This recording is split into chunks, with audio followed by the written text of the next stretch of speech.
No século XIX, era muito comum os shows que exibiam pessoas com algum tipo de deformidade ou condição genética fora da norma daquela sociedade.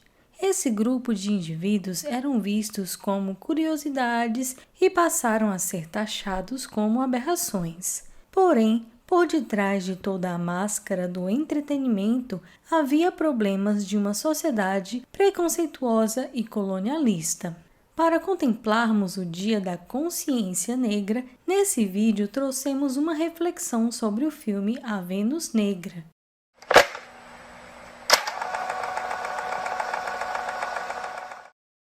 Antes de começar o vídeo, gostaria de compartilhar que apenas 12,8% das pessoas que assistem os nossos vídeos são inscritos no canal, o que é muito pouco. Então fiquem à vontade para se inscrever, que é grátis, e você ainda ajuda no crescimento desse canal.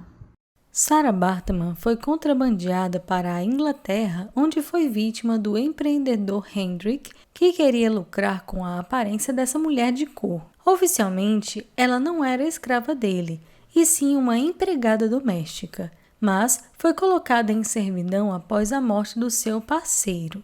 Então ela foi obrigada a aceitar ir para a Europa para ganhar dinheiro exibindo sua imagem dentro de uma encenação grotesca. Ela era colocada em uma gaiola com roupas justas e comportava-se como uma selvagem.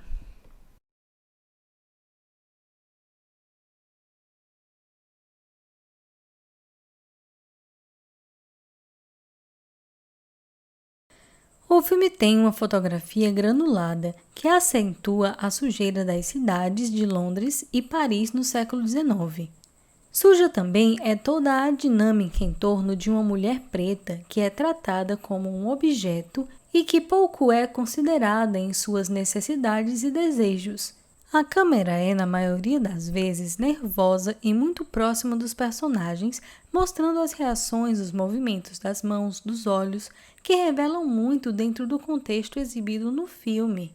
Toda a concepção técnica relacionada à câmera é definida para mostrar o nervosismo dos personagens e toda a confusão que passa na vida dessa mulher. E esse é um recurso usado, por exemplo, na cena do julgamento.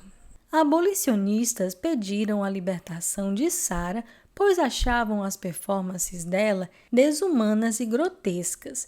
Apesar de toda a comoção, nenhuma grande mudança aconteceu. O homem que a explorava apenas recebeu advertências, mas Sarah continuava suas apresentações humilhantes. Depois de um tempo, ela foi vendida a Helwix, um treinador de animais que lhe ensinou a se comportar como um animal, o que abriu caminho a comportamentos perigosos que a levou ao alcoolismo e à prostituição.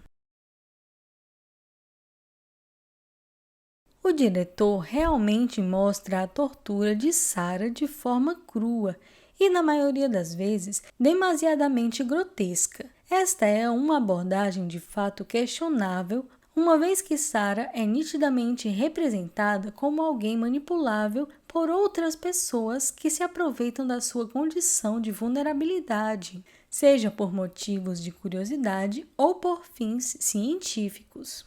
Devido à fama que as aparições de Sarah geraram em Paris, um grupo de cientistas pagaram para estudar o seu corpo, ou seja, a corporeidade de uma mulher negra, algo que dentro da estrutura colonialista da época era até aceitável.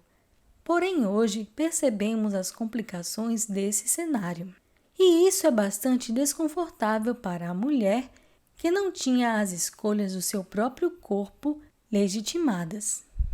E esse desconforto chega ao espectador, já que o diretor mostra com detalhes todo o desenvolvimento deste estudo.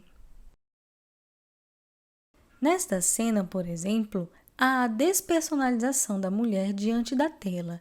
Seu corpo é separado por partes.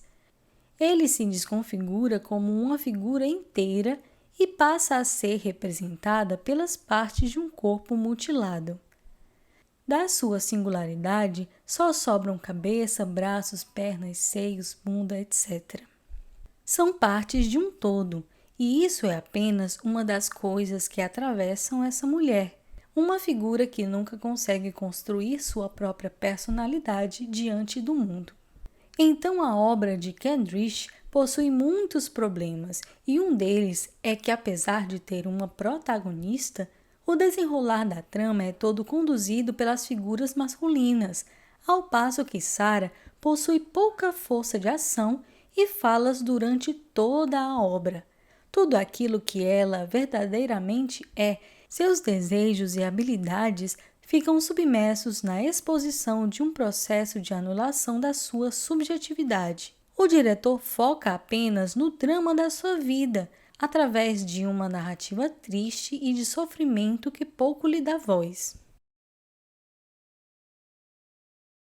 É quase como se o diretor, dentro da sua perspectiva masculina, tomasse uma atitude semelhante àquelas retratadas na narrativa, utilizando a sua história sofrida para chamar a atenção, sem se preocupar em propor uma reflexão com o filme para além do choque instantâneo e passageiro junto ao espectador.